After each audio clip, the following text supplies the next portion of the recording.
Kasalanan mo lahat to eh. Lagi mo na lang ako pinapahamak. Ayoko na ng ganito. Bakit? Gusto ko ba yun? Sumang-ayon ka rin naman, di ba? Na huwag mong sasaktan yung pamilya ko. Pamilya?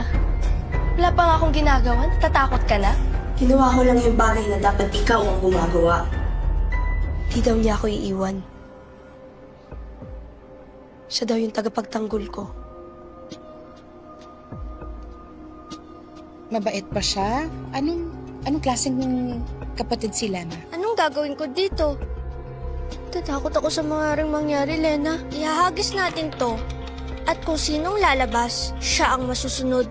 Ikaw ang Kara, at ako ang Cruz.